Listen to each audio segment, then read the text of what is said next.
Marley tell you say in this year rat race, some are Gargan, some are hooligan, some are Guinean. In this year rat race, I Gargan first name in call, me at the head of the stream. You understand me? So all night rat race who try to catch me back, you're not gonna reach there now. And I know them want me dead for them tell you how great Ninja Man was, but sorry, you have no credit left. Me not dead. Greetings, ladies and gentlemen. I hope you all are doing good. Hope you all are doing great. So your boy here come across this one wherein Ninja Man interview for arrest. Plus guys, you will be also hearing from Mutabaruka and the cutting edge tackling a lot in this one concerning religion and politician. Big war. So guys, this one is gonna be really a warm one. So you wanna stay tuned. And don't forget, I'm here on the Black Unity program. So feel free to leave a like and subscribe to this channel if you're new. So let's go ahead and hear what Ninja Man and Mutabaruka got to say in this one. My people, let's watch. Bob Marley tell you say in this year rat race, some are Gargan, some are hooligan, some are Guinean. In this year rat race, I Gargan first name in call, me at the head of the stream. You understand me? So all night rat race who try to catch me back, you're not gonna reach there now. And I know them want me dead for them tell you how great Ninja Man was, but sorry, you have no credit left. Me not dead. Alright, Ninja, no stage shows in the studio and all of that. So suppose me want to get to you, suppose me want to book you for a show, for a party, for not even party, for a TV show. How people book you, how people get to you, who are managing you? Well, you want me now. Me not really. When the manager had come amongst me and she never move right, so I just send her off, you know. So right now I deal with my thing, either you get to me directly or you go to my lawyer office at 5 Duke Street. You understand? So your lawyer kind of do the booking? You understand? Or you check Kilimanjaro up on Whitehall Avenue, that's up by studio. You understand? So that's all. But even if you deal with Kilimanjaro, you deal with me. You have to go down to my lawyer office, go sign the paper, say me I work with your lawyer. Because I don't want nobody work with me unless I then sign with my lawyer. Because I don't ramp with no promoter when I give me money when I show what I'm done. Or if I state some want my money before performance, if you not bring it come, him can't get me on show. Other way them I run my thing now, a serious business. Good night, this is the Cutting Edge and I refer me there with you next Wednesday. The big headline is, it come like the politics war start now. Yes, the politics war, the killing for red or orange. Orange or green. Look like it start now. People start dead because of colors. Well, I tell you. And then now we see a big thing going on in America today. Them say, well, them don't sure yet, but them say between 1 and 3 man go in a building and 14 people them kill, shut up the place, and about 17 injured. Them say more good are dead. Out of that 17 they were injured. Terrible thing. Them don't know as well. Them don't know if it's militias or them don't know if it's terrorists. You know the militia, what them call militias is people who have a gross. It's internal groups who have a grouse against the government or against a certain group, you know, for instance, like the Ku Klux Klan. Them call them when them come together and call themselves, the people them call them militia, where them have guns and all sort of thing, and them protest physically and violently against the system. Or it could be, well, I don't think it's no ISIS people them, because you know ISIS people them now run. Them now run. And death them I work with, them now run. And you know, see no bomb inside it, so where you can't say somebody tie and bomb on themselves. Apparently the 3 man them run, but I hear so them depend them tail PP clack. So But, you know, I really want to bring to attention to then and now. And when I say then and now, we are talking about then, we are talking about like maybe 1,500 years ago. And even earlier than that, into the 14th, 15th century. You know, and how the media, the American media, manipulate the minds of the people. Hey, you frightened me, you know. Keshiva, you frightened me, you know. You talk something serious and you come up here with your mouth. No, Keshiva, hey, you frightened me, no, Keshiva. Good night, Ma'am Keshiva. Yes. Happy birthday to Tony. Tony is 25 today. You think me now call you think you now call 25. Tony is 25. Hey man, them out there don't make Tony tell you no lie. She's 25-year-old today. Okay. We want to heal up Neil, who are left here right now. Happy riddance. You think I care? I don't care if you left, you know. Tomorrow, boss. Tomorrow. You better go to a reference for your pay. You talk about boss. Anyway, we'll get back to the story.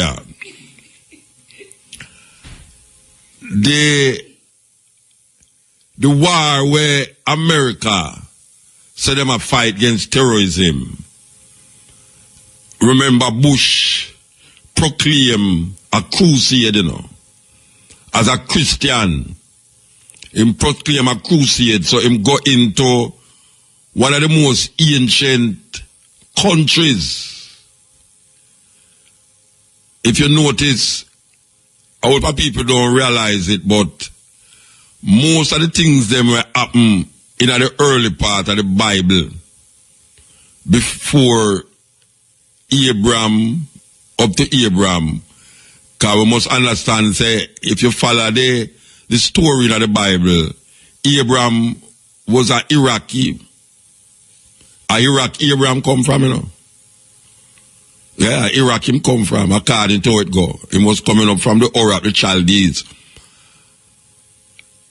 Ancient country, Mesopotamia. Them used to call it Mesopotamia. And Babylon, one of the 7 wonders of the world, which was the hanging gardens of Babylon, which is proclaimed one of the 7 wonders of the world, was in Iraq. Now, a crusade, which is that them call it, a crusade against those people over there what them call Muslims. Them don't want to say Muslim, them a fight against, but it's Muslims, because years before that, them did lead a crusade into Jerusalem to get out the Muslim them. Them call them the Knights Templar. For those of you who want to go back in our history, the Knights Templar, we're going to make the connection soon. Just bear with me. Because you might have wondered why we are talking about the killing we are going today and that. But we're going to make the connection. The Knights Templar went into the so-called Middle East and devastated it. Had a crusade against the Muslims. And we must remember that most of North Africa, like what we call the Moors were Muslims, because the Arab them infiltrate North Africa and spread them religion in North Africa mostly. And then these Muslims find themselves in Spain, Italy, and all those places, to the point where them did have to start an inquisition in Spain for drive out the Muslims and the Jews. You had to convert to Roman Catholicism, or you would be burnt or beheaded. Burnt or beheaded. In France, them used to have a thing named the guillotine. For those of you who don't know what guillotine is, can I explain that to you now? It's a thing where I don't even know if to describe it, but it's a sharp metal where them draw up with a rope and them make a little thing for put your, just make your head, make your neck hole in the thing and just let go the, it's like a axe. It's like an axe without the stick. I don't even know how to describe it. Believe you me, I don't know how to describe it. Go find it at and see it. But anyway, them used to be head of all people who them find say wasn't in line with Rome, the Pope. And when the guy when named Constantine, Emperor Constantine, decide that him going to make Christianity be the national religion of Rome. Because him realized Christianity was so influential in a Rome. But yet still them did have them own kind of religious practices. So in order to appease everybody, what them do was to fuse the Roman traditional religious practices with Christianity. That is why you have so much religious practices that is intertwined in Christianity. Well, Abraham supposed to be the father of the three major Western religion: Judaism, Christianity, and Islam. All of them trace back them origin in this one man named Abraham. Out of Abraham came Israel and came Ishmael and then evolved into Christianity.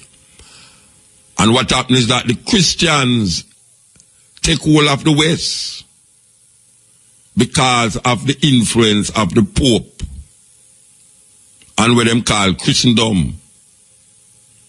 The Pope was the one who, if you don't fall in line with the Catholic Church, you would be burnt for witchcraft, or you would be beheaded, depending on where you is. In France, you would be placed under the guillotine.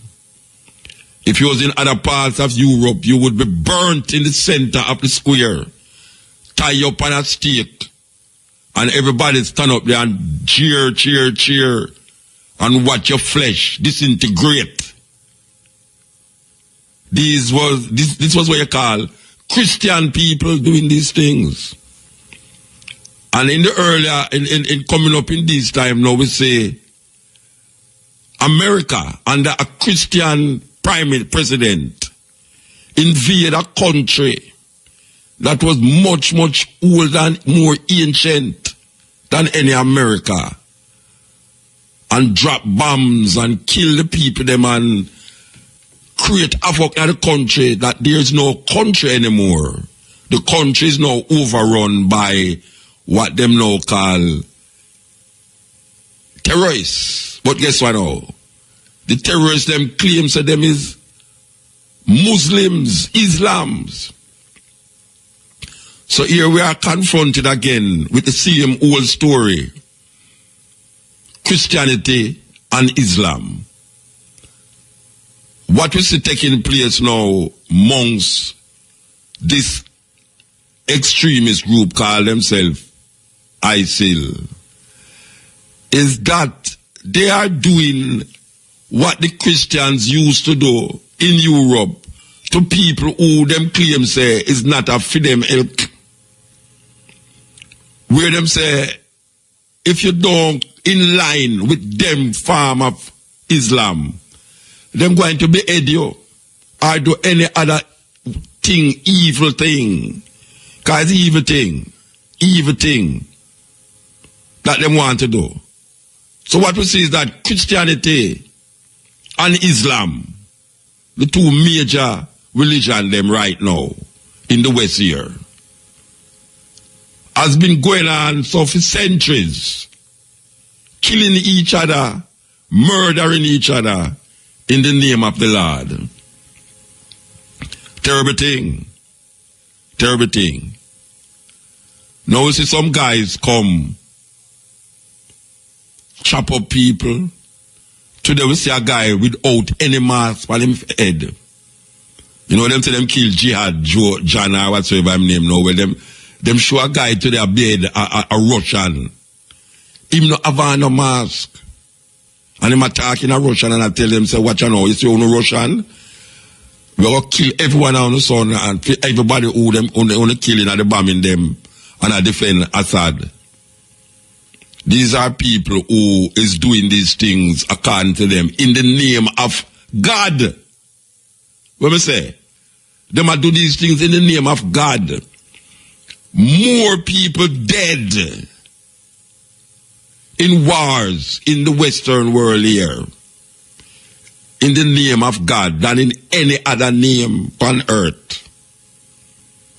Wars have been fought in the name of God, so-called creator of heaven and earth, than any other dispute, whether it is Christians or it is Islam.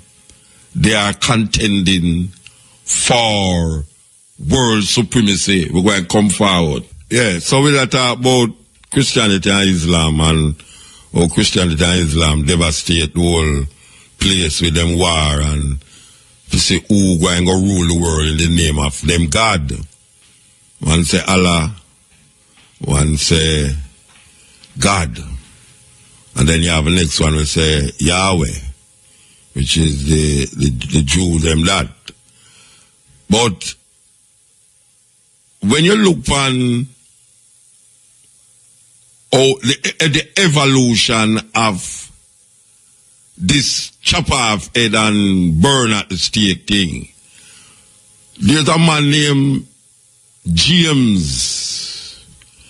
He was James VI. We are told that he was James VI of Scotland and become King James I of England. James was a very, what we call, paranoid man, according to history. He was very against what them call now the devil, witchcraft. So he write a book named Demonology. Yes, the same King James where you say, them say the version of the Bible everybody hold dear to. Him write a book named Demonology, and in the Demonology, him show you the power of the devil manifesting itself in a witches, because you know it's mostly women them used to burn at the stake. Yeah, it's mostly women. If you look at all them witch movie and see them lot and this and that, and most of women them grab and burn at the stake. Well, this guy's King James was terrible against these people. I'm very superstitious. I'm superstitious to the point where he put a whole heap of people to the stake, burn them to the stake because of his superstition. Very terrible against it. And what we see up now is that King James, Shakespeare, as a matter of fact, Shakespeare make King James which thing get popular too. Shakespeare, I remember I go watch a play down a war theater one time named Macbeth. Them used to want to teach it in a school, but I couldn't really work with the Macbeth teaching at all. Anyway, Macbeth is one of them story where I light witchcraft and all them things they light, and it make King James, it give King James authority because it helps to highlight the paranoia and the superstitious nature of King James. And when King James get all of the guys, them including Shakespeare, to make a translation of the Bible, whole heap of witchcraft and things was put to rest because them create a thing named Satan.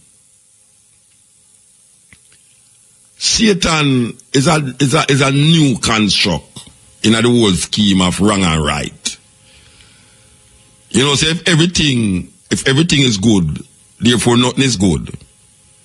I mean, I say that everything is good, nothing is good, because if everything is good, you can't say it good because you don't have nothing to associate it to find out if it's good. You have to have the opposite of good to find out if it's good. So if everything is good, nothing is good really. Likewise, if everything is bad, nothing is bad. Because you have to find the opposite of bad to say there's something bad. So, what Christianity do is find something that is opposite to God.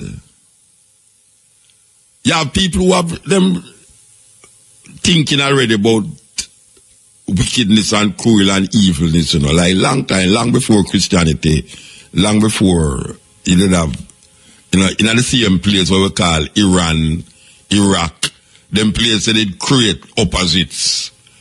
But the rationale about Satan, even when you reach Job and them mention Satan, because in a Job for it's Satan, the word come up, Satan play a great part in a for sure how strong Job was.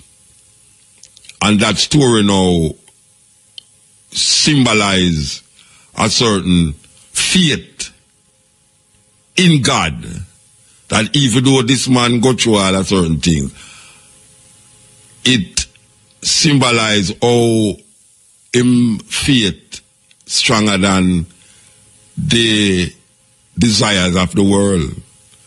And you have a next story with the man named Jesus, to when him go up to the mountain and for 40 years him in the wilderness. And them say Satan come to him, the devil come to him and tempt him. And him overcome that. But man construct Satan like say Satan is something other than himself. We are tell you say Satan, the idea of the devil, is a human construct. It have nothing to do with nothing outside a human being, because it's only human being have that thinking there. No other creature upon earth think about devil. Likewise, God. So what we have now is that man have a fight in himself. There's a fight, a struggle, what we call between good and evil. And the good and evil is man represent that. There's no good and evil outside a man. All concepts of good and evil come from man, action and reaction to either himself or to things or people, place and things that surround him in his environment. So King James was one of the chief superstitious person when it come on to killing people, because them don't fall in line with the ideas and concepts of Christianity. And we see that now with the Muslim, the Islam, the people that will call themselves ISIL, that they are so fundamental, it's extreme. They are so extreme. Just like the Christians of old. Because always you hear them talk about the extreme, and we see the extremity, you know, we see the vicious and the cruelty, you know. But them now do nothing different from what the Christians them used to do. These people, because we are living at this time, you know, white look so. When we see that on TV, and we can see it on TV as it happen, because the man had shoot exactly where my do, on the TV with the knife in his hand, and the man hold the knife over the man and start I mean, right, because everybody talk about it because it's so vicious. I know nothing different from what Christian do. And even in our times, when them look at our foreparents, in the name of Jesus, and throw it overboard, in the name of Jesus, them tie up our ancestors between two arms and beat the arms till the foreparents, the hand them just pop out. One hand gone or one hand gone so. The lynching, what them do in the name of Jesus. Slavery done in the name of Jesus. And you still have black people who will die in the name of Jesus because they want to be washed with the blood of the Lamb in the name of Jesus. And you can't tell them nothing. No matter listen to me as you know and a vex and a puff up. Because them can't say that these thinking have nothing to do.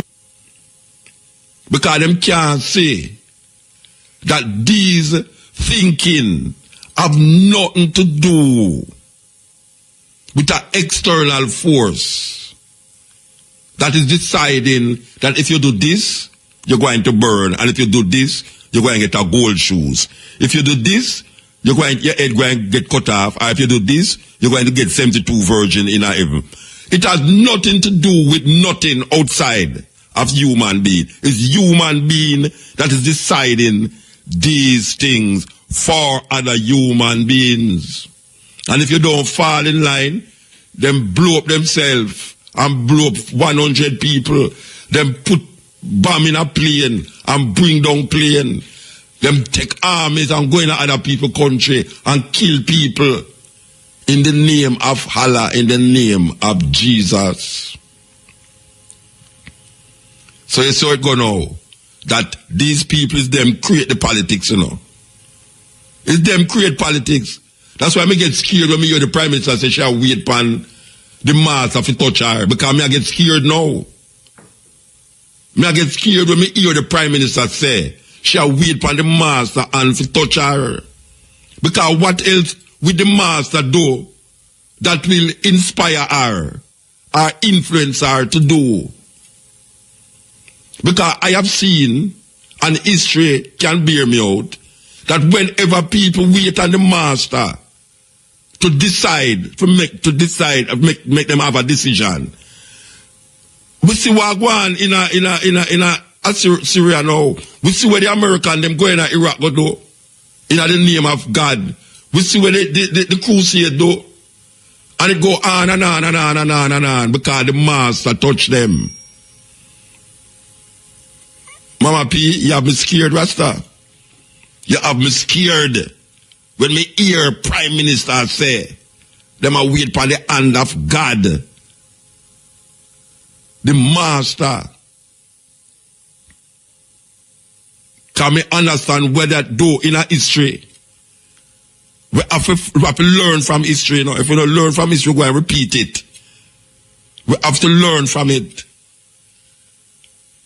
That's why the Jew them say, watch out, never again. And up to this day, them are hunt down all of the Nazi them, whether you are 190 at the hour. Them go and hunt you down and find you and carry you to the court in a Hague and charge you for crimes against humanity. And what we see us right now, it's not far from the door, you know. Kakai can't just decide say, why right now, Jamaica, most of the people them are Christian. We don't like Christian, you know, because you know what Christian them kill in Nigeria there. You know what Christian the guys them slaughter 200 children. Me I watch it, you know, me I watch it. Them line up 200 of them and just shoot all of them like them head. In the name of Allah. Allah Akbar, them like boom, boom, boom, boom, boom, 200 man dead. Because them say them are Christian. Them go bomb up a place in a Beirut and say, them are Shiite. Them, even though them are same Arab, them are say, what you know, it's not the same Arab, you know, you must be the same religion and not only the same religion, you know. As so extremist them is, you know. You must not only be the same religion, but you must practice religion like how we practice it. And that did not go on in Europe, you know. You can't just be a Christian in Europe, you know. You must be a Roman Catholic. And if you're not if you're a Christian, that's why them break away, you know. That's why you have Anglican Church in England and you have Roman Catholic Church. The Anglican Church is a breakaway by Henry VIII.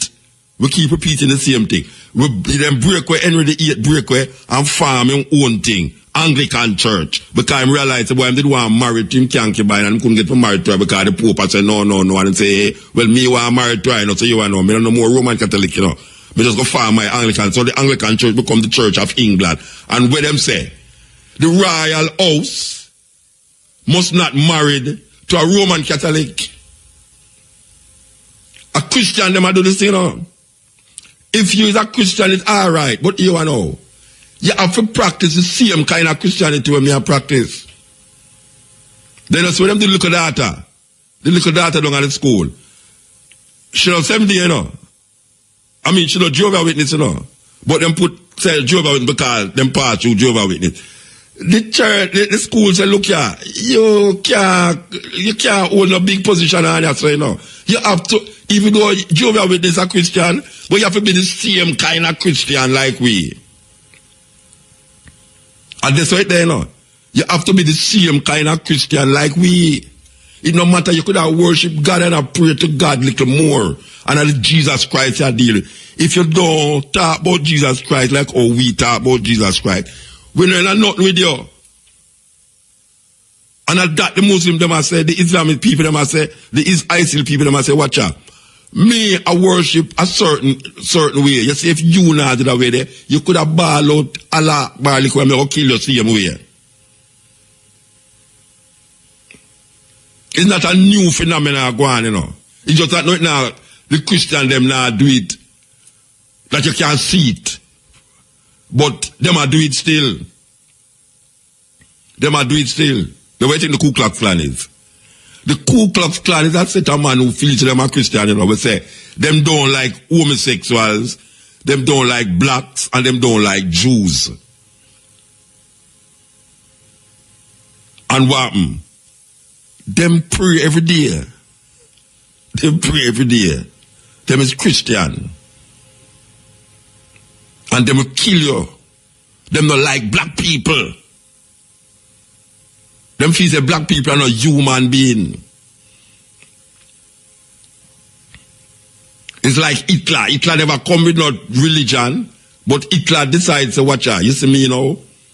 Me now make them people that call themselves Jews, who is not even real pure white people, come take over the economy of my country. No. And you know guess what? Hitler was elected democratically, you know. Hitler never rise to war through war. He never rise to power through war. You know, it's through a process. When me hear Bunting say, him a wait for a divine intervention to stop the crime rate in Jamaica, me get scared. Me get scared. Me don't know about the next person, about me, because me don't like the idea of a group of people coming together and tell me, say, when them do something, it's God make them do it. Because they know when them do something bad, them are going to say, you know, so the devil terrible, look what the devil make me do. And them are do it. So them are absolve themselves from human actions, human thinking, and human perception. Them don't want to take responsibility for them action. A man go out there and them say, boy, the devil's strong, you know. You know, so me never want box her down. I'm woman, him a talk about, you know. Me never want box her, you know. And him start to bawl in front of him, I'm sorry, you know. And she say, all right, I'm sorry. And then the next week, him coming back to her again. But him not take responsibility for it. And the devil make him do it. And in the name of God, me go chop off your head. You can't tell him same wrong. Because him have a feeling say God love him when him do that. When him tie on a bomb on himself and blow up 100 people in a market. Him go get 72 virgin when him go up there. What the hell him go do with 72 virgin up there? Who him know go up there go get 72 virgin and come back come tell him say, boy you want me get 72 virgin and I'm going to tell me could I work with you know? Because by that time, they really want Viagra, and them never tell you, if you tie on bomb, you're going to get 72 virgin plus Viagra. So you have to start figure out now, okay, maybe I should not ask them if Viagra in a heaven. Because 72 virgin up there, and me can't manage 72. But if we did have Viagra up there, we could have managed them. Them skip out something, them should have tell you, 72 virgin plus couple pack of Viagra. But where we have now, everybody's scared. Everybody's scared. Everybody's scared. This is some Trinidadian on my television, I tell you, say, boy, right now, them come down there for come fight for ISIL. Some Trini, a fight for ISIL in Assyria. A long time, I tell them, say, ISIL infiltrate Trinidad, you know, but I never want to listen to you enough. And last year, I tell them, say, I want to leave ISIL down there. Then if ISIL down, why you think, say, Jamaica, who always a follow everything and who always a create everything. Why you think say it's scary, you know? Why you think say ISIL will reach a Jamaica? Why you think say that not possible? You think so we in a cocoon where we're not vulnerable to certain things? And Chick V catch you the other day. And we still don't know who bring it on here. Jamaican people. You say the religion is the worst thing that is happening right now to black people. The religion that we come on here, so come imitate.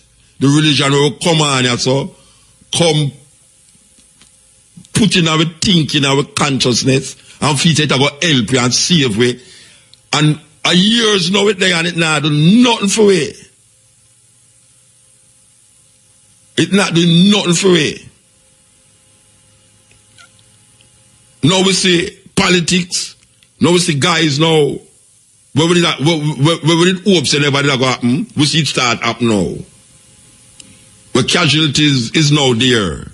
Where green, orange. Man are dead hang up colors now. Again. We think we did part of that, you know, but you see the people them in a such ignorance, you know, that meanwhile them guide up that said, no, we don't really want no violence and things. Even though they must say that, they must say things out of their mouth for instigate violence. When you listen to these politicians, it's instigate them and instigate violence. And if I did up on the radio and say certain things, them would have want to take me off of the radio and sue radio station and this and lock down radio station and that. Every time one of them politicians open their mouth, they might instigate violence against the next person. Against the next party. Every time. If you listen to all of them meeting, them are the people them, the ignorant black people them in the crowd, who's not educated enough and is not informed enough. When them hear something up there, so, oh gosh, man. All you see them are going, them know what them are doing, you know. The politicians, them know what them are doing. Divide and rule. And that them are work with. Divide and rule. And the whole of them, most of them give credence to the white man religion, Christianity. White people bring that, come here, so. Come show we. Say there's a man named Jesus. We're going to help we. No care what. No care how much poor and sufferation. Hey, may I tell you, advertisement? Alright. You know, say, I have a little joke. It's not even a joke, you know, that's serious thing, you know, but you know, say I should have called her, you know. But yeah, the Ganja Festival that day, and a little old lady come to me. say 70-year-old. Really that tear down the place, and I couldn't get to go down there to talk to her. So I sit down up here and wait. When I go down there, I see this little old lady sit down with a whole heap of bag. So she come to talk to me.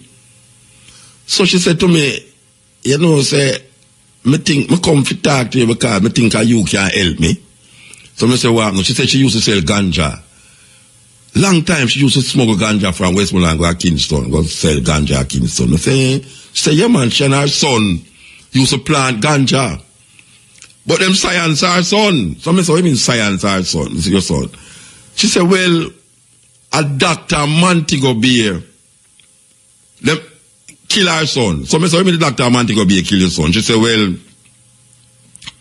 what happened is that them diagnosed the son with cancer. Some say them diagnosed the son with cancer. Why you feel say a science kill him? She said, look here man. Look here man. Me did have one ganja book. And the ganja book, a man come at the yard, come take it away. And that ganja book could have made me make some money. Because it have some things in there where me could have really rent the book. And she got along to her but you know, she said to the doctor now, she said, so when the doctor do down at the thing, she said our relative who's a nurse come from foreign and go down at the hospital and the doctor take some scissors and cut some wrong tripe in her son and kill her son. Me say, so what it have to do with the book? She said, yeah, a man named John come take away the book. And she now come to me now because them call the doctor name on the radio. And she think the doctor is down there that me now would have hear the doctor and talk to the doctor down at the place. So I say, ma'am, you know, say, me never listen to the radio when them call the doctor the name on the radio. She say, yes. You listen, me say, me no listen to the radio all the while, you know, so me couldn't know. So me and I they talk now, me like an idiot now. I mean, like, I kid you not. You know, say, me know about two brethren in my life. Me know two brethren in my life with the name Jesus. I mean, seriously, name Jesus. One a Montego Bay and one a Kingston. Jesus, anytime used to live a Montego Bay. I want to yell up Jesus, you know, from Montego Bay. Everybody know Jesus a Montego Bay. All right. In the course of reason, the woman say, well, you know, say, me must get back my book, you know. Me must get back my book. Because Jesus did the yard and him take care of me. Jesus always take care of me. Hear me like a big idiot to do bad now. So why not make Jesus talk to John and bring back the book and go find out the doctor who you say kill your son? The woman stop him out. The woman stop him out a minute and I look at my face, you know. That means I said, when I said to her though, she said, Muta, you go on, man. You see, Jesus live with me and him take care of me every day. He me still like a big idiot now. Because me I think say, somebody a yard named Jesus. Like how me no man who named Jesus. Me say, Mama, let me tell you something now. It don't make sense you come to me now. I better you ask Jesus to find the brother who take away the book and then go down a Montego Bay. Make Jesus go down a man. You do man no? Muta, you can go and run joke. But you see my Lord and Savior. You see when you say my Lord and Savior, that pure laughing me them father, you know. Mr. Baba, I tell you the God truth, you know. Me never mean for ridicule, not the way I say, no, but me never know, say, I say, Jesus there, she said, Jesus there yard and Jesus there take care of her. Me really think so was a man there yard named Jesus. Anyway, the reason why I say that, you know, is we say this, that you have people like that little lady, you know, which is 70 a day old, where used to run her ganja thing. She can't do it anymore. Because she get old now, she can't plant no ganja and them kill her son. You have people in a Jamaica, 70 a day old, 80 a day old, will sit down. And even though things are go bad with them, like how she feels to them kill her son, because even though she didn't talk about Jesus, you know, she still tell me about science kill her son, you know. That is all. That's the confusion when a black people mind about this thing, you know. Because if you have people talk about Jesus in time, something go wrong with them. Them not going to talk about Jesus again and go to Obia man.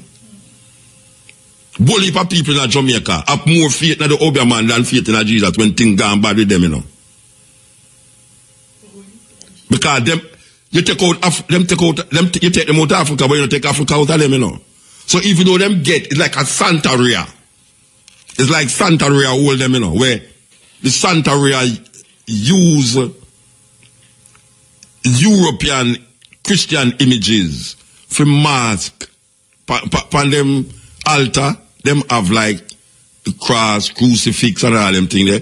But and they know them have all the herbs and all them something there on the altar and them thing there. If you're going at 18 now, you see the obia, the voodoo, on the altar, you see a cross. You could also see a poor picture too. That is how them run the thing. But the thinking of black people about this King James philosophy where the devil, you're going to hold the devil and put him in a place for 1,000 years and bind him and then you're going to let him go. And then now the judgment are going to start on the people them. And all who, I mean, the woman they know, the woman they have this thing in her so much, you know, it not help her, you know. It not helping her one thing. To tell me, say, Jesus, they are yard and I take care of her. It not helping her because she say it not help her. Because she still has say, them science her son. And them still talk about say she can't find a doctor. And she come to me who don't know Jesus. And me don't know which and Jesus I do her yard at night time. Because she said she sleep with Jesus, you know. Me say, Mama, you sleep with Jesus? She said, yes. Me sleep with Jesus and him take care of me. And me I said, but how am I take care of you have so much problem?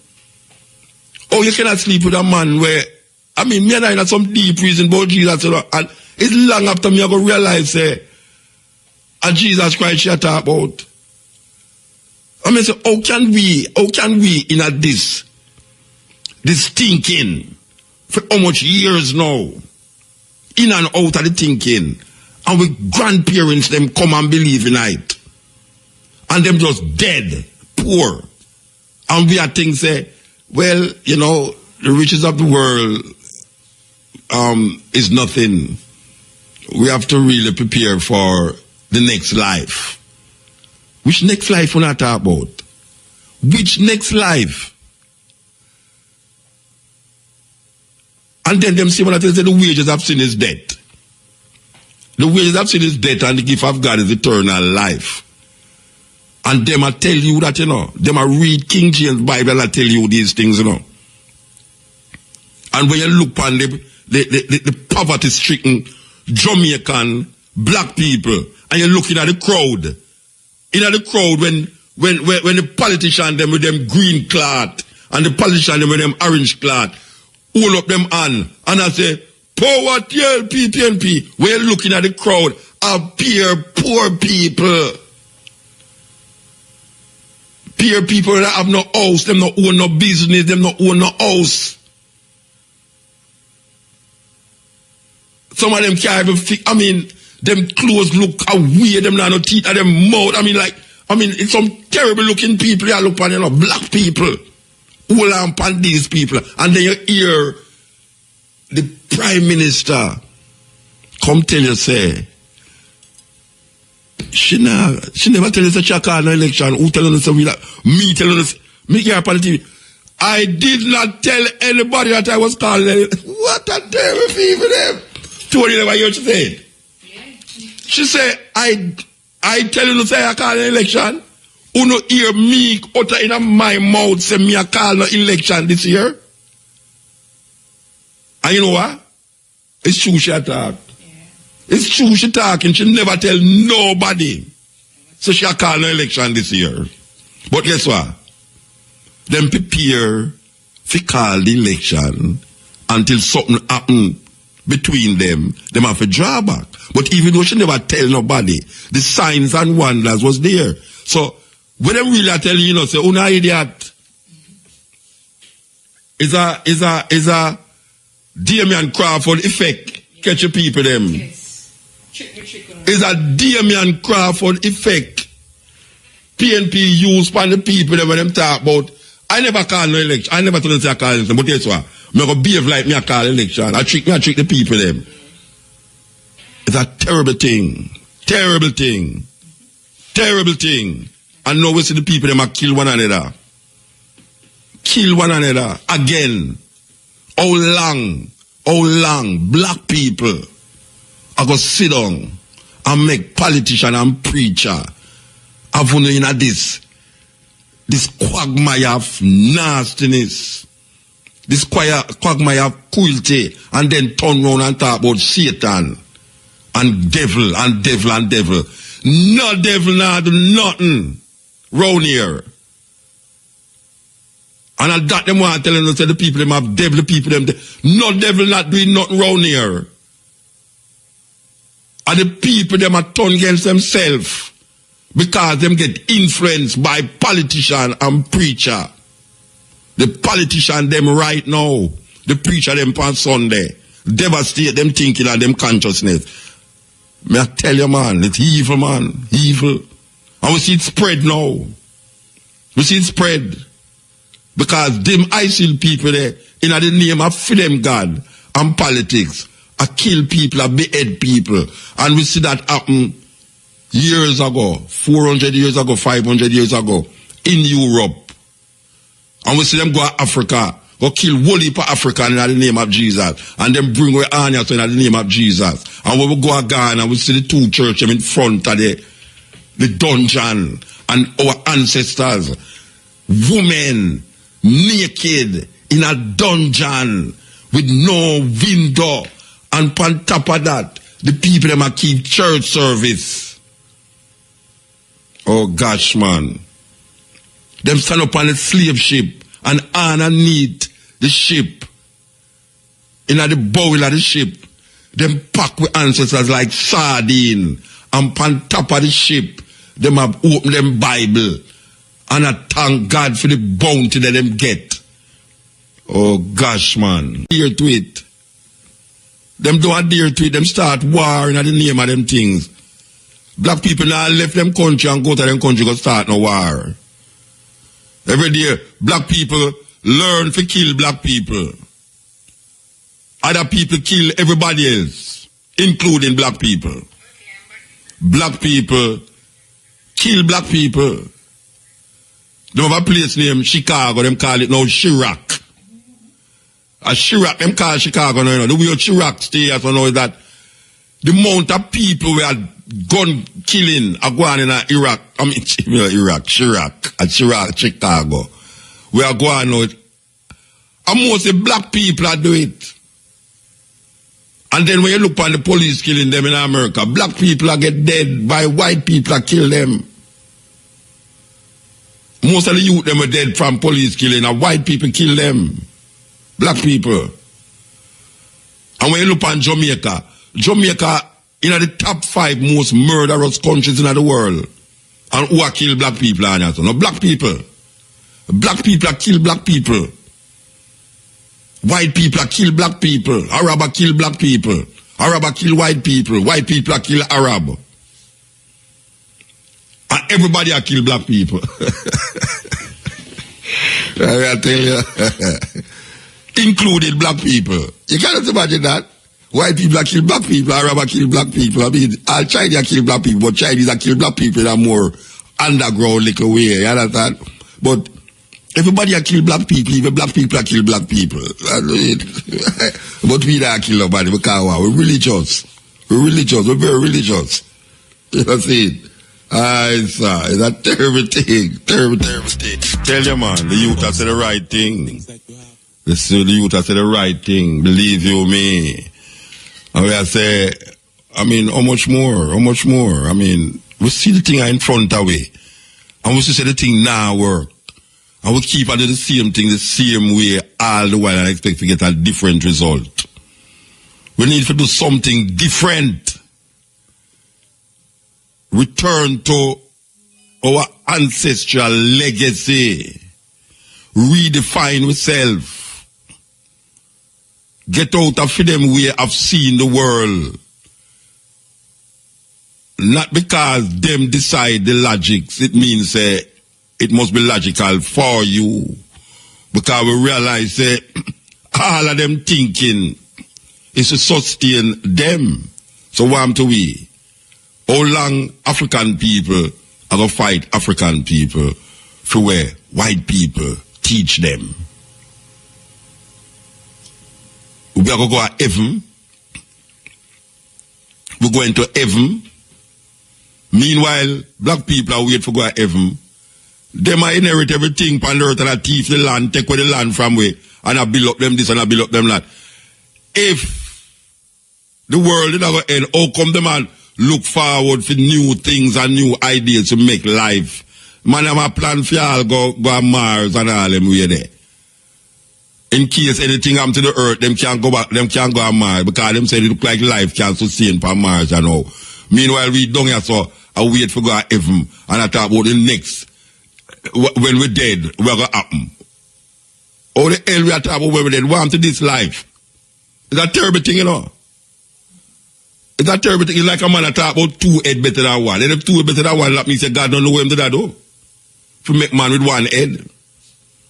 If you put two heads together, you're supposed to have a better result. We must think.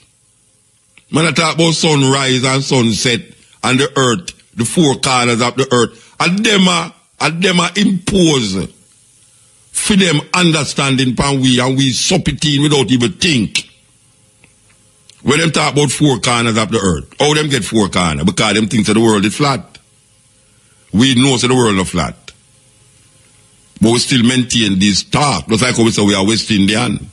As African people, we say West Indian. But we not see nothing wrong. People tell us, boy, Muta, what kind of thing that? Then that don't make no difference to nothing. Add up the whole of them. One cocoa full up the basket. You know the greatest part of our window is the hole in it. The greatest part of the basket is the part where have no weave. Because that's how everything will go in there. The greatest part of the window is the space between the window. So when man I tell you say, it make a difference, you know, them little things there, are the little things them that make the big things happen and work.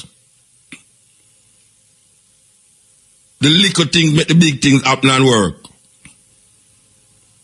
And if you go and don't realize the divinity of man must be exposed through his action and the goodliness that him perform to him fellow human being.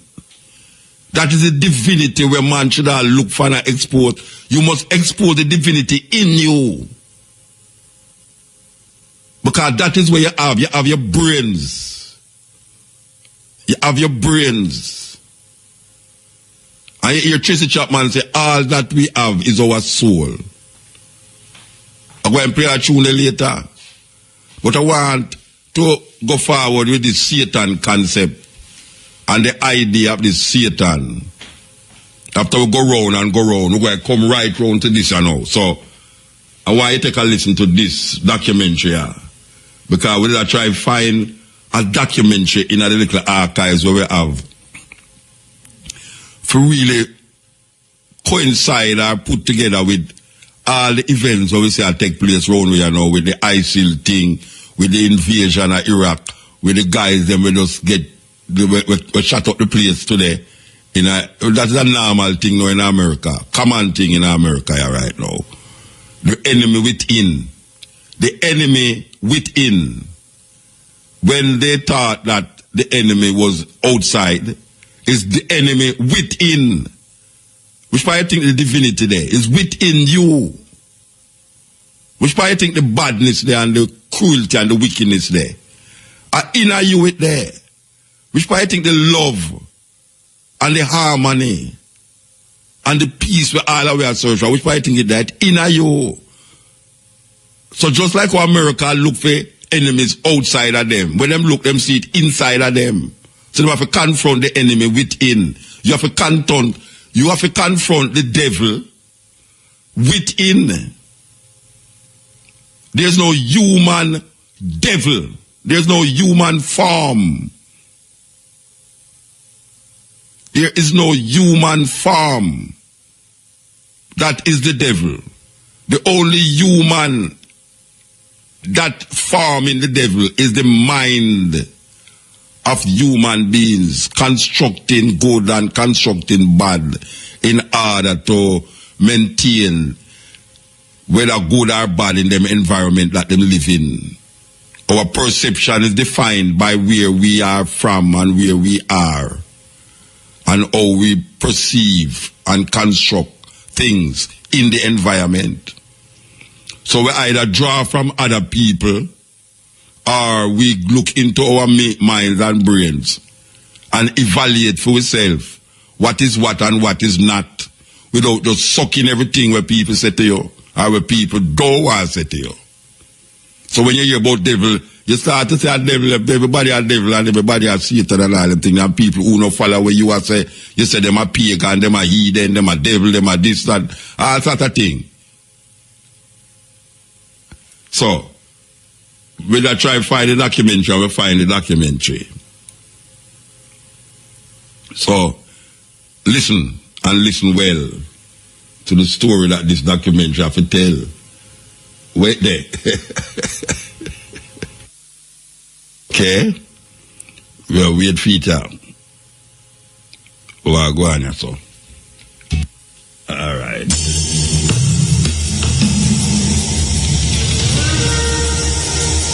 Lucifer, Beelzebub, the beast, Satan. Hail Satan. Hail Satan. When you say Satan to me, I think God. He has been called many names. He has taken many strange and different forms. The idea of God's evil enemy has been around for thousands of years. And it's still as powerful as ever. Evil is real, and it must be opposed. But where did Satan's story begin? Where did he come from? And how did he become the Prince of Darkness?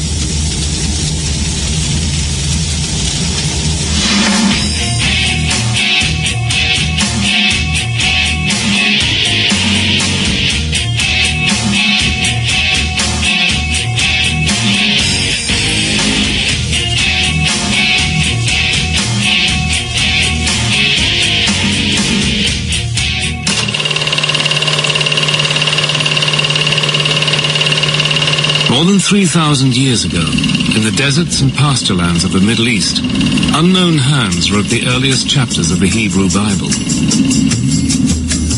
If the devil had a birthplace, surely it was here, somewhere in the book known to Christians as the Old Testament. In the oldest books of the Bible, a character called Satan does appear, but he's nothing like the Satan we imagine.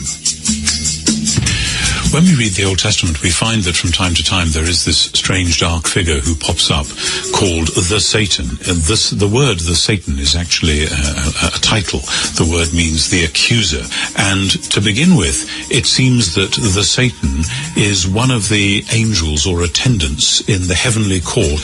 One of God's servants who, in a sense, had to do some of the dirty work. This Satan has no power of his own. He does only what God tells him. Nor is he a horrible creature with horns and a tail. There's no kind of prince of darkness, somebody who's standing opposite to God. Throughout most of the text, there's no concept at all of an evil force. One of Satan's earliest appearances is as an angel in the book of Job. In one of the best-known stories in the Bible, Satan argues that Job, one of God's most loyal servants, is only pious because he has a good life. God agrees that Satan can test Job by inflicting on him all kinds of diseases and calamities. In the end, in spite of dreadful sufferings, Job continues to worship God, and Satan loses the argument. The Satan who makes Job's life a misery isn't a demon or even a bad angel. And he doesn't live in hell. There wasn't any kind of concept of a hell like we have, you know, a place of fiery torment and torture. In fact, to the ancient Israelites, what happened when you died was really very little. You went to a place called Sheol, and this was just a sort of dark, shadowy place, a sort of underworld, where everybody who died went, irrespective of whether you were good or bad. So where is the Satan we know? Where's the fiend who's eternally at war with the forces of good? The monster who rules over the flames of hell and punishes sinners? Where is the fallen angel with his legions of demon helpers, tempting humans to do evil things so that he can win their souls? If the traditional devil doesn't come from the Jewish Old Testament, where does he come from? Since human history began, people all over the world have believed in demons and evil spirits. A few share some traits with our devil, like horns or a beard, but none are as powerful as Satan. So where did people first get the idea of an ultimate evil being? 3,500 years ago, in ancient Persia, where Syria, Iraq and Iran are now, there were many gods, good and evil, until one man, a religious teacher called Zoroaster, reduced the whole complicated cast of characters to two.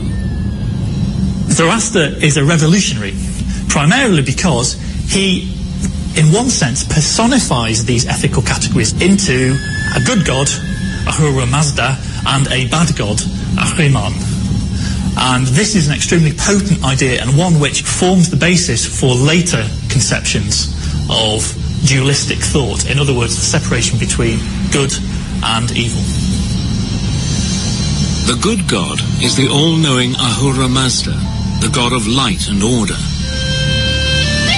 The evil god is Ahriman, god of chaos, darkness and lies.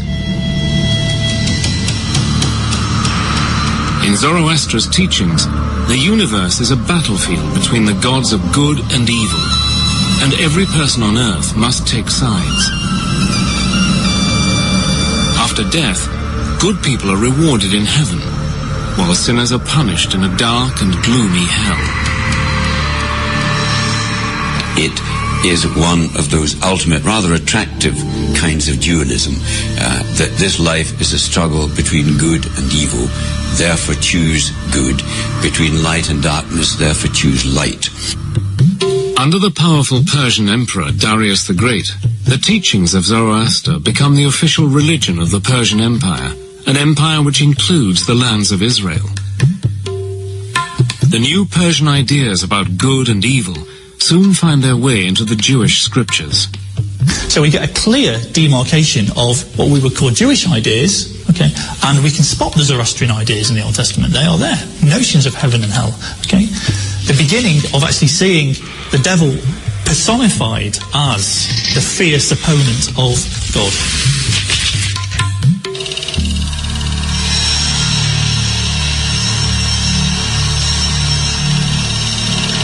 As the Persian Empire in turn is defeated by Alexander the Great, Greek culture comes to ancient Israel. The Greeks introduce a huge cast of gods and goddesses, including one who will shape our image of Satan for centuries.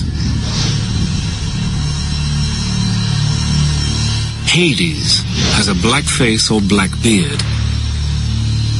He sits on a throne, often made of ebony, and he wields a two-pronged fork, not for prodding sinners, but for blasting things to bits. To the classical Greeks, the underworld was ruled by Hades, who was the god of the dead. He was one of the Olympian gods, but he seems to have spent most of his time in this dark, shadowy underworld, which is also called Hades.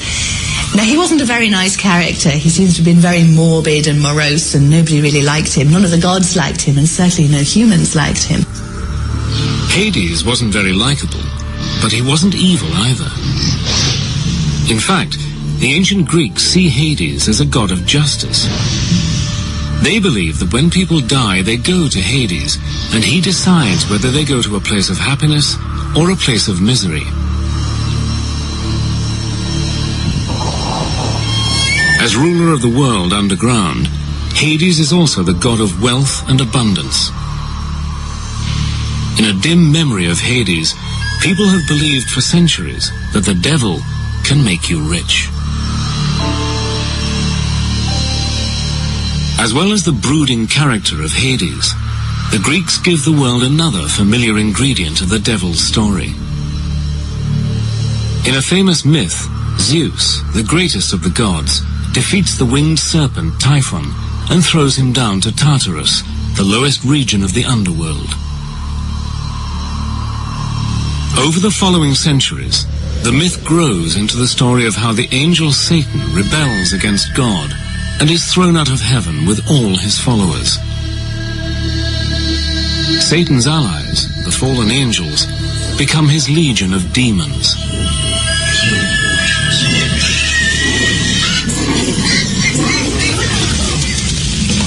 When we think of hell, we think of fire, lava, and sinners being horribly tortured. But where did this picture come from? The underworld of Hades doesn't have fire, but ancient Jerusalem does. When we read the Gospels, we come upon Jesus warning people that there is this dangerous fate that might await them, and it's called Gehenna, which was the old smouldering rubbish heap in ancient Jerusalem. And because of the stink of the place and because there was so much in the way of rubbish, periodically it would set fire to, and the fires there would burn for several days, if not weeks. Gehenna was the place where the Jerusalem authorities burned the bodies of executed criminals.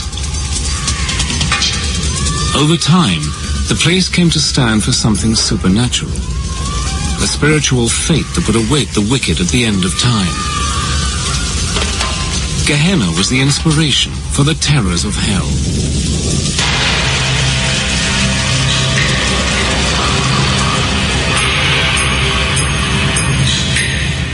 By the time the Christian Gospels are written, towards the end of the 1st century AD, Satan has grown into a powerful figure.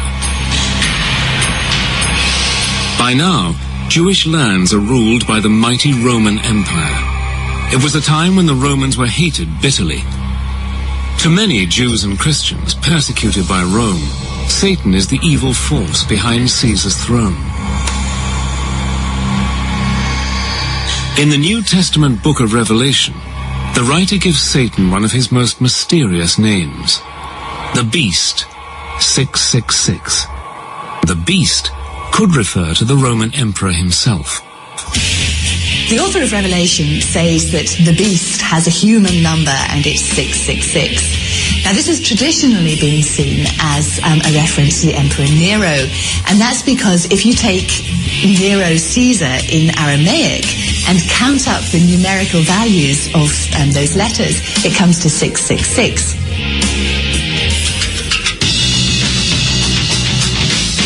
The book of Revelation says that the devil was sent down by God into the abyss, where he will be locked up for 1,000 years. When he gets out, the end of the world will come. An apocalyptic battle will take place as good and evil fight it out to the end. Satan will be let loose and will put up a final attempt to rule the world. This is kind of the dragon of chaos back again. This is evil opposed to God. So it's drawing on very, very ancient cosmological speculation, not so much from Judaism itself, but from the surrounding areas, particularly the Persians. So what does the devil look like at the dawn of the Christian era? Often he's got black skin and hair, like Hades, ruler of the underworld. His wings echo the story that he was once an angel, although they look more like the wings of a dragon. For thousands of years, the dragon was the symbol of an evil force. And it's from the dragon that Satan inherits his taloned feet.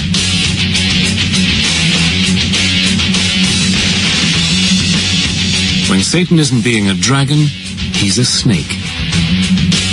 The serpent, said to have tempted Eve in the Garden of Eden, has long been believed to represent the devil, although the scriptures don't actually say so. In fact, Christian leaders disagree, sometimes violently, about what the devil is like. But one thing they do agree on: he is busy working with and through their enemies. 4 centuries after Christ, a Roman emperor, Constantine the Great, converts to Christianity. Within a generation, the once persecuted religion is the official creed of the mightiest empire on earth. Christian bishops now have real power, backed up by the state, and they use Satan to help them keep it. Again and again, church leaders claim that those who disagree with them, especially other Christian groups, are working for the devil. As Constantine made it the state religion and the state church and an established religion, what Constantine and his immediate successors found hardest to put up with was heresy.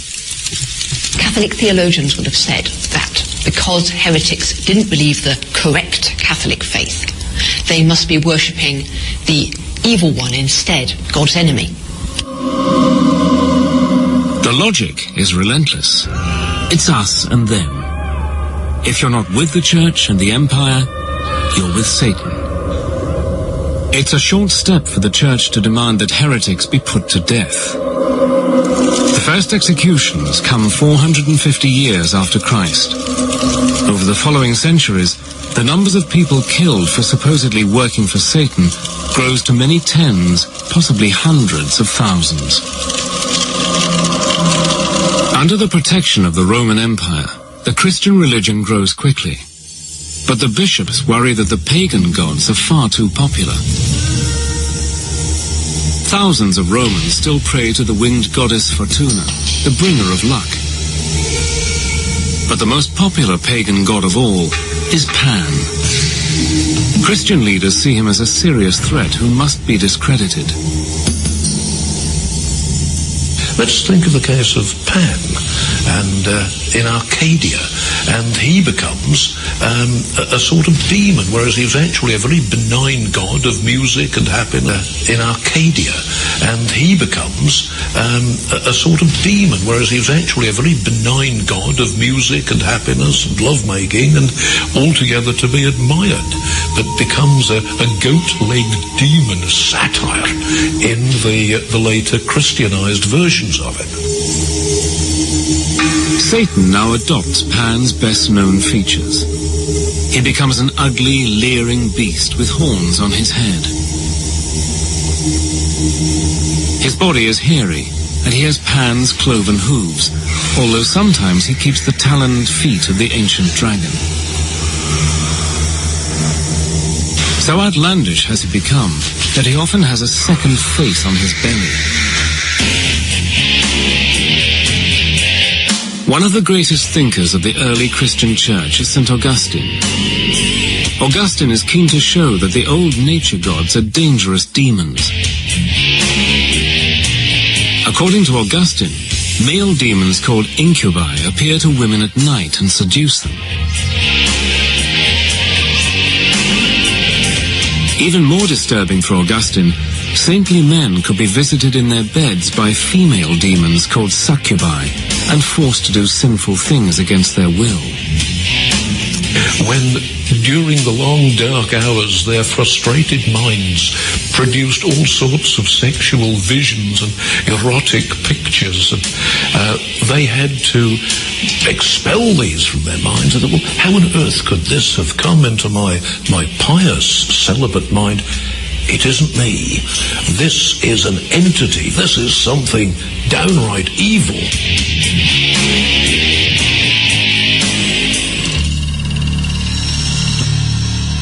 By the Middle Ages, after 1,000 years of Christian... Okay, we're going to just continue this... Middle Ages, after 1,000 years of Christian teaching, the church has persuaded its followers that the devil and his demons are real, and that Satan is a powerful enemy. The problem is that some Christians take the idea a lot further than the bishops want. some branches of Christianity did see the world itself as created not so much by Satan but by a lesser evil god, and so for them, of course, everything to do with the world, with matter, with human flesh was seen in negative terms. We do find the emergence of something called Gnosticism. Gnostic Christians carried with them this very clear notion of a good God and a bad God. There's the good God who created everything spiritual, and there's the evil God who created everything physical, which means that everything that you can see or touch or sense with any of the five senses is actually coming from the evil God.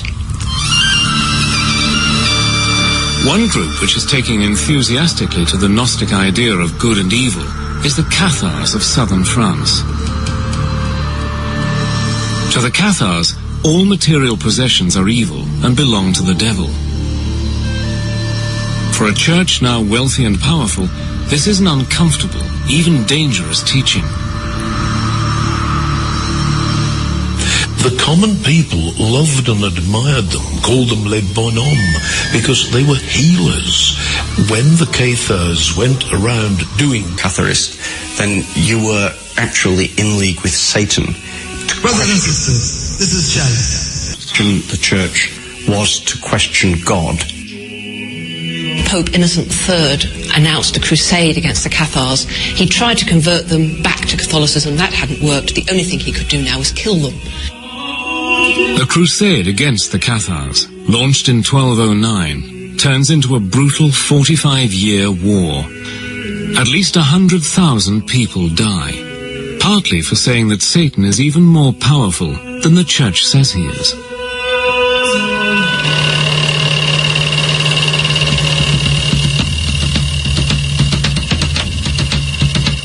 The crusade against the Cathars is against fellow Christians, but for almost 2 centuries, the crusades are mostly about fighting Islam for control of the Middle East. In medieval Europe, Islam is until found innocent, and can be held for as long as the authorities want. Anyone who questions the Inquisition is immediately suspected of being in league with the devil. In the fight against Satan and the powers of evil, medieval rulers believed that, as in any war, information is vital.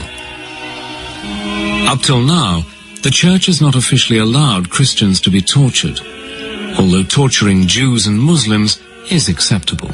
But in May 1252, Pope Innocent IV rules that Christians suspected of heresy can be tortured until they confess they are working for the devil and inform on co-conspirators. Once you've set up a debate that defines somebody as a servant of Satan, then you have put them in a position where you can do what you want to them because you are justified by working for the forces of good. Generally, once somebody had been accused of heresy, there was no way they could clear themselves. No matter what they said, because they were a heretic, therefore in league with the devil, therefore anything they said was like to be a lie. But the torturers can't do whatever they please. They are supposed to follow strict guidelines. In theory, and according to Pope Innocent IV in the middle of the 13th century, torture should be limited, it should not draw blood, it should not lead to serious permanent damage to the person who's being tortured. In practice, these regulations are not always followed. But there's also something which the psychologists would refer to as a rationalization process, that it could all be very well. Oh yes, we are trying to save your immortal soul, we're trying to keep you out of hell, we're trying to prevent the devil from getting you, and what they really mean is we'd rather fancy your farm. All over Europe, the new powers, supposed to be used against Satan, are used by the unscrupulous to seize wealth or to do down their enemies. In 1307, King Philip the Fair of France brings witchcraft charges against the leaders of the Knights Templar, the fabulously wealthy order of crusaders. Philip accuses the Templars of worshipping a pagan idol called Baphomet, a supposedly satanic figure. The Templars have been involved in the Middle East in negotiations with Muslims. And some people in Western Europe thought they had been in league with the Muslims, and because the Muslims, everybody knew, in inverted commas, were involved in magic, there is therefore Templars were involved in magic too. They were attacked and largely destroyed on Friday the 13th of October in 1307, sealed orders given by Philip le Bel to his seneschals to attack every Templar stronghold simultaneously. Ever since the purge of the Templars, Friday the 13th has been seen as an unlucky day, somehow connected with satanic forces.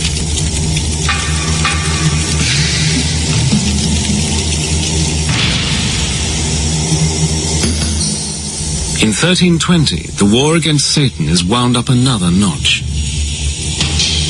Pope John the 22nd orders the Inquisition to target any kind of witchcraft, sorcery, or necromancy. A big worry is that unscrupulous priests who know how to drive out devils with the rites of exorcism might incite them to invite the devil in. Formulas, Latin formulas and rituals which can be used to command the demon. Now, once you've got a Latin formula that has power to command a demon, I could use that to command a demon to do my washing up, you know? I could use that power to command a demon to get this woman I fancy into bed. The necromancers are interested in using the formulae of exorcism to command demons to do other things that they are interested in. You know, a demon could make me rich. A demon could find some hidden treasure for me. Fear that necromancers and witches are all around, conjuring up demons and making pacts with the devil, sweeps across Europe.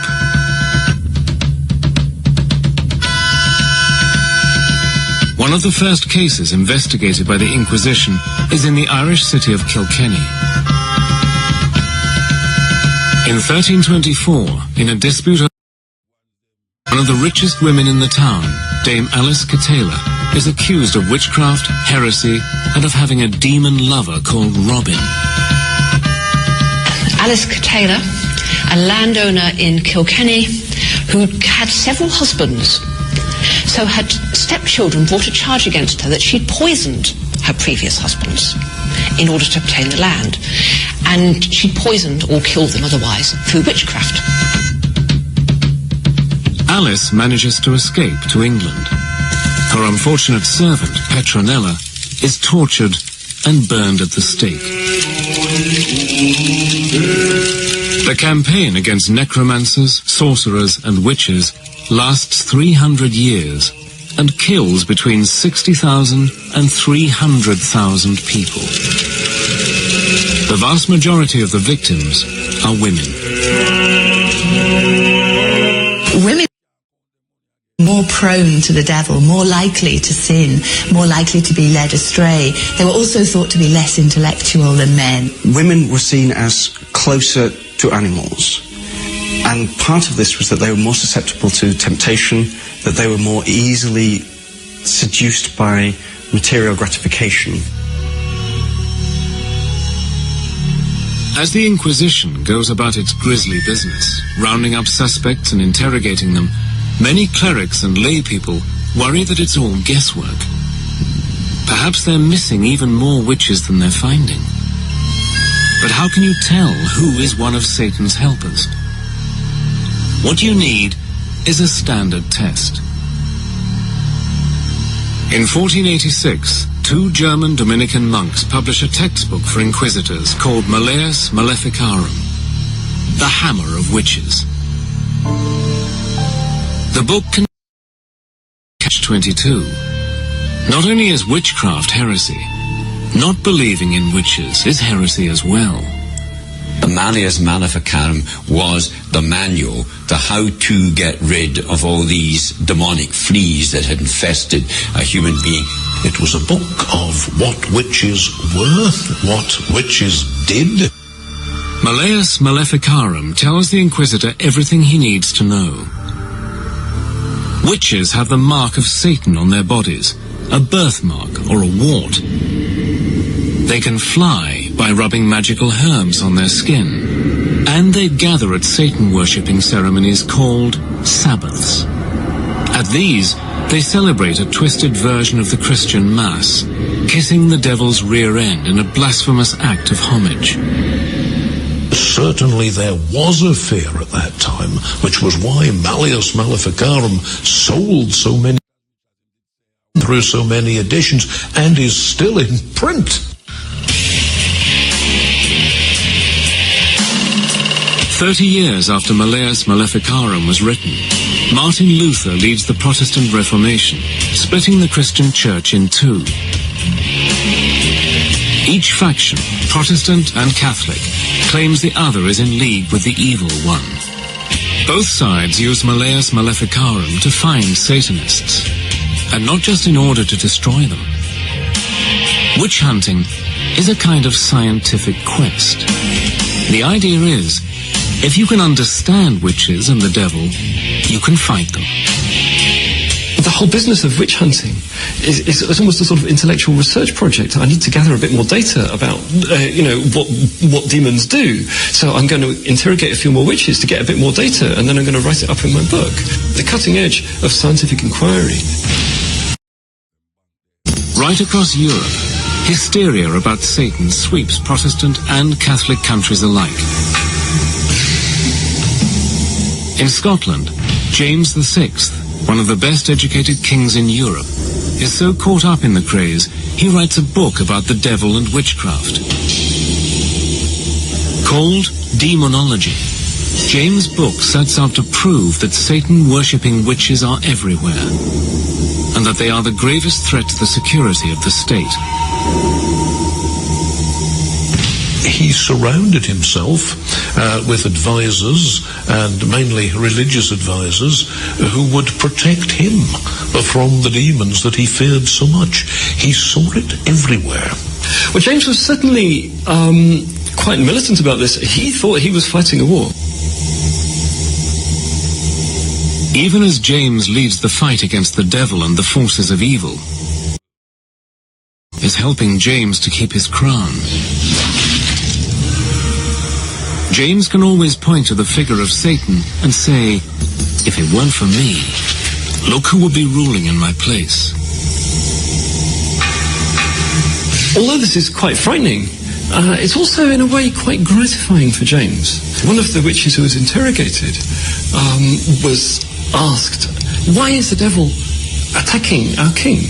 And the witch who was confessing allegedly answered, this is what was recorded anyway in her confession, the devil is doing this because King James is the greatest enemy that the devil has in the world.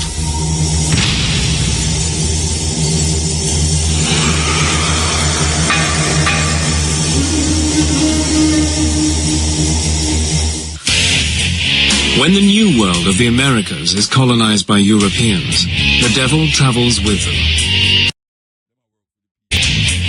The Puritan colonists who arrived from England in the late 1600s are strong believers in the power of Satan. They're convinced that everyone who isn't a Puritan is controlled by the devil, and that women are especially susceptible to Satan's powers. They had established what might be called Puritan communities, and were looking to build a great example for the rest of Christendom. If you were enjoying yourself, or if a group of you were singing or dancing or having a drink, then those who were opposed to that kind of fun were quite certain that Satan was filling the glasses for you. In 1688 in Boston, an Irish laundrywoman called Mary Glover is accused of bewitching the children of one of her customers. Proof of her pact with the devil includes several rag dolls found in her house. Mary Glover was Irish, and the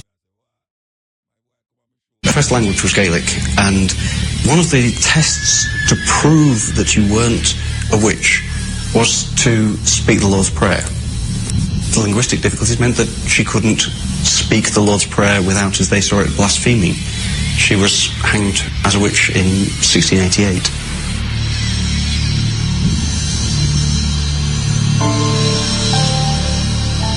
3 years after Mary Glover is hanged, less than 20 miles away at Salem, Massachusetts, the testimony of 3 young girls leads to a mass execution. Some of the children were said to be possessed by spirits sent from the witches. And so when they were standing witness, they were performing being possessed. In the Salem witch hunt, 150 people are arrested.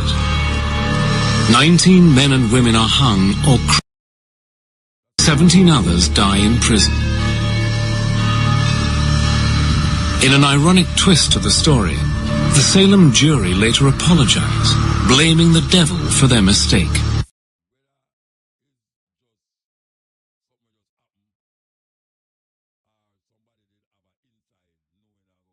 Tell you, say, this thing is very interesting, you know, say, me dey me yard and listen to it quite a few times, and me I tell you, say, well, I really want to find a documentary in the night, for just match to where I go on with the different religion, them and this and that. And this is the perfect one.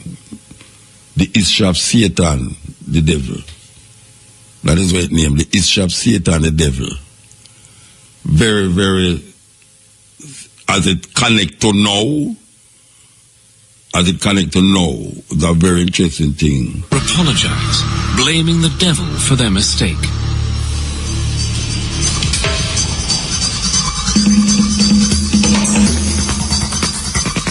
By the 1700s, the witch craze in America and Europe is almost over. A new, more scientific view of the world is gaining ground. Modernism, as the project that we get from the 18th century Enlightenment, actually banished religion, superstition, and all of that, and just said that belongs to the Dark Ages. We're now in the modern world. We believe in facts. We believe in... If you want to be religious, that's a private option which you can go and practice somewhere else. Although the witch hunts have ended, and the educated classes of Europe and America even start to question whether the devil exists, in the folk tales of ordinary people, Satan lives on. But he's very different from the formidable and terrifying devil of the witch-finders. One of my own favourites is that of Dunstan, who was a very powerful blacksmith. The devil arrives and asks to have his shoes replaced. And he simply gets hold of his nose with 2 red-hot tongs and throws him out. And that is a very, very different devil. That's a devil that you can put in his place. By now, the devil has shed some of his ugliness and crude habits. In fact, he's often a member of the decadent aristocracy, dressed in fine clothes and mixing in fashionable company. Like Hades, the Greek god of the underworld, and the Satan of the ancient Gnostic heresies, this Satan controls the material world of wealth, power, and sex. He can give all these things to you if you promise him your soul. The most famous of all devil folktales is the story of Faust. The devil, in the form of the clever and devious Mephistopheles, offers to grant Faust all his wishes. But there's a price. One of the things that many necromancers or people using necromantic spells are interested in is how to get women into bed. Faust is very interested in that, and he gets all kinds of women, including Helen of Troy. Faust's bargain with the devil ends in disaster for Faust. Mephistopheles calls in his debt, and Faust dies horribly. The devil takes him away to spend eternity in hell.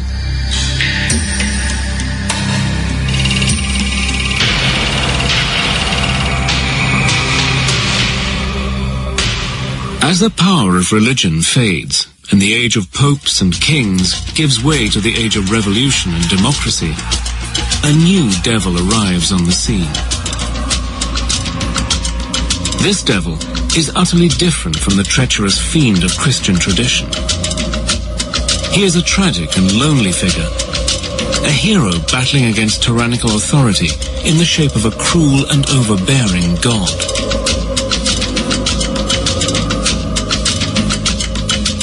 Satan is now a brave and handsome rebel.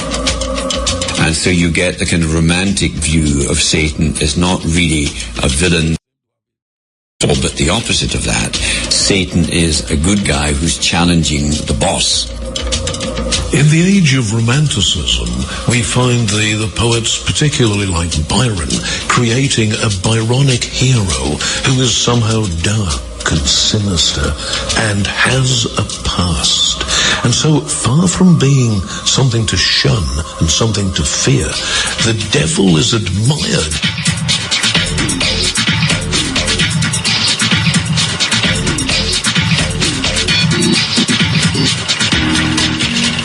With the 20th century, the devil's fortunes take a turn for the worse. No longer feared or admired, he becomes a figure of fun. He even joins the world of commerce, helping to sell products from wine to chocolates and beer. In the age of marketing and the consumer society, bring the lure of the forbidden to a tired brand. It's a long way from an apocalyptic war between good and evil. It has been a hallmark of the 20th century for the devil to be treated as a figure of fun. We find the devil is neither better nor worse than the people he's dealing with, and he's just a man among men. Satan seems to have been cut down to size. The Prince of Darkness has become a mischievous imp. But in a surprising twist, a different Satan, the glamorous rebel so admired by the revolutionaries of the 19th century, makes a startling comeback in the 1960s. There was a strong sense of rebellion against everything that anointed the Western political power structure. And it was Christian, capitalist, it was warmongering. And so the counterculture started exploring anything that was counter to that. In 1966, occult showman Anton LaVey founds the Church of Satan in San Francisco. Part religion, part money-making racket, the Church of Satan attracts lurid headlines, mostly encouraged by the publicity-seeking LaVey himself. We believe in greed, we believe in selfishness, we believe in all of the lustful thoughts that motivate man, because this is man's natural feeling. He called himself Anton Sander LaVey of Romanian descent, but the truth of the matter is he was Howard Stanton Levy, who was born in Cook County, Illinois in 1930. He held these weekend lectures and witch circles in his, and people would come in and pay their $2 a head. Well, finally, he had this friend, it was a publicist, who said, you know, I have an idea. Why don't you turn this thing into a church? You could make a bundle of money. And, of course, that's what he did. He has been called everything from a carny to a manipulator to a brilliant philosopher. The truth lies somewhere in the middle. There were doctors, lawyers, college students, factory workers, farmers, you name it. They came from all levels of society. In spite of the invented rituals, mostly staged for the cameras, neither LaVey nor his followers believe in a real devil. What LaVey admires is Satan the rebel, the nonconformist, provoking the establishment. Predictably, America is fascinated.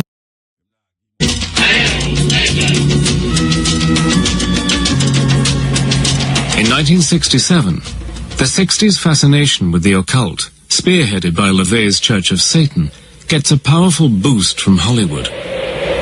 The film Rosemary's Baby, a dark tale of devil worshippers in Manhattan, is a massive and unexpected hit. In Roman Polanski's masterpiece, the heroine's innocuous neighbors are part of a satanic conspiracy to help the Prince of Darkness father a child who will rule the world. In Rosemary's Baby, Satan triumphs in the end.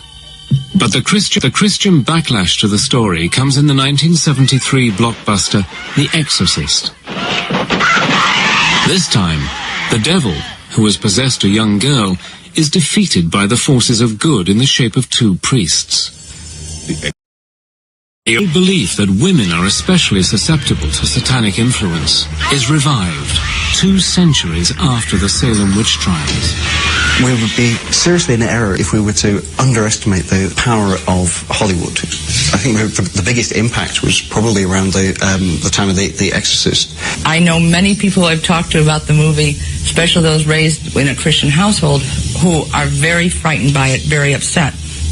It's the war between good and evil, but evil is in a whole new dimension, and it's very personal. It made being possessed almost fashionable. That the numbers of people who were seen to be possessed just took off. I've been invited to exorcise people who were convinced they had a demon, and you will get people who put them through it.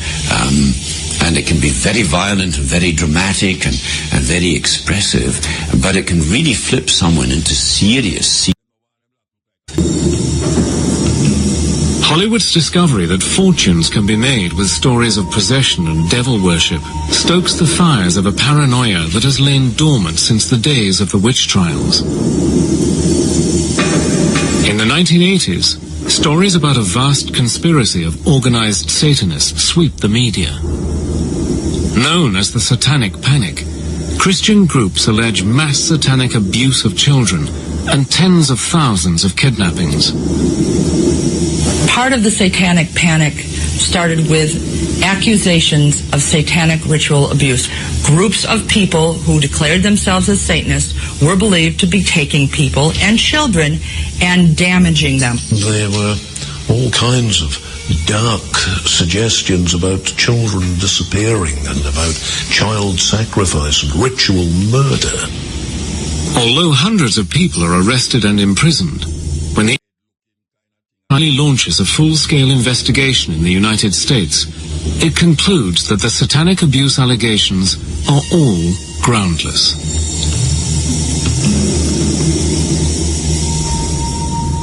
One of the horrifying things about human nature is that it lends itself to hysteria. You get it in all periods of history.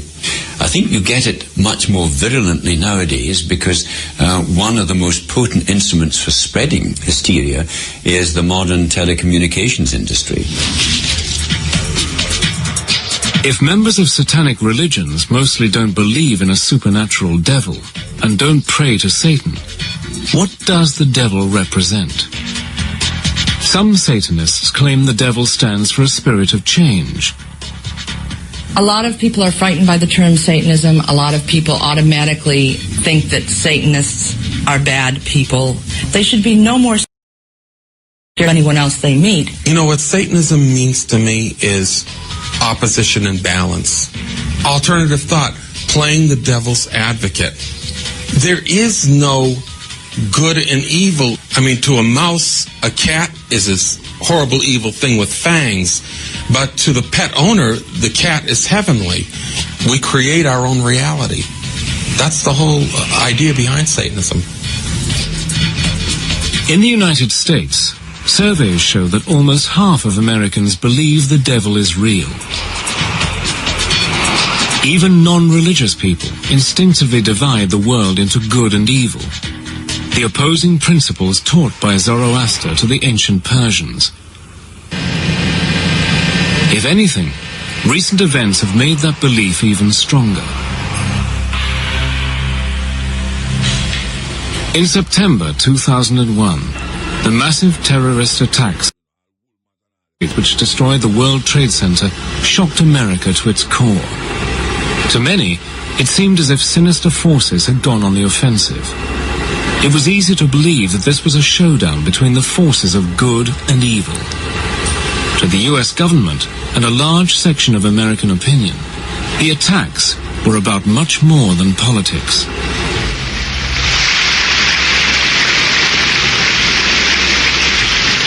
We've come to know truths that we will never question. Evil is real, and it must be opposed. You're either with us or you're against us. And if you're against us, by and large, you're going to be working hand in hand with Satan. It was Reagan that talked about the evil empire. Bush talks about the axis of evil. It's classic, ancient, dualistic thinking. In the wake of the 9/11 attacks, the job of catching Osama bin Laden, the man responsible for the atrocity, to Lieutenant General William G. Boykin. But according to Boykin, America's real foe isn't bin Laden. In the general's words, the enemy of the U.S. is a guy called Satan. Since 2001, the draconian measures taken by the US and other governments in the war on terror are uncannily like those of the war on Satan of 400 years ago. Imprisonment without trial, secret hearings, anonymous tip-offs, and torture. We are seeing a similar willingness to justify mistreatment, to justify the removal of rights, the justifiable use of torture against the perceived enemy in the war against terrorism. If you're fighting a war against evil, what begins to happen, I think, is that you end up by turning into the evil that you're fighting. Controversially, President Bush called the invasion of Iraq a crusade. The similarities with the historic crusades against heretics are striking. They include a belief on the battlefield that the enemy are not just military opponents, but agents of pure evil.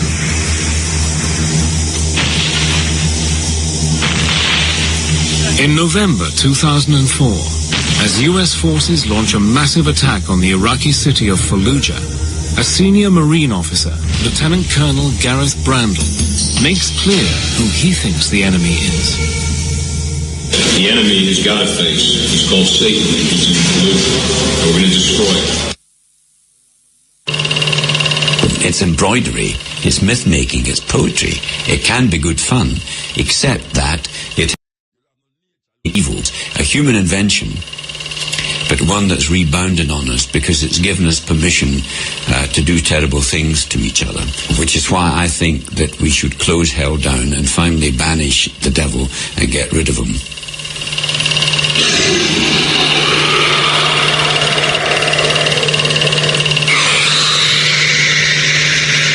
REFM, thought-provoking, always smoking, lyrics like a bazooka. You are listening to Mutabaruka. Yes, that was a documentary tying in all the things that we was talking about, and even the events of today, linking how the religious belief, people fighting evil sometimes become evil themselves. And we can see that. We can see that in the bombing of innocent people, families and children, where America, Obama sent drone over Yemen and over Afghanistan and Pakistan and kill women and children as collateral damage. We can say ISIL blowing up marketplaces with suicide bombers, beheadings, drownings. So them fighting evil. All of them.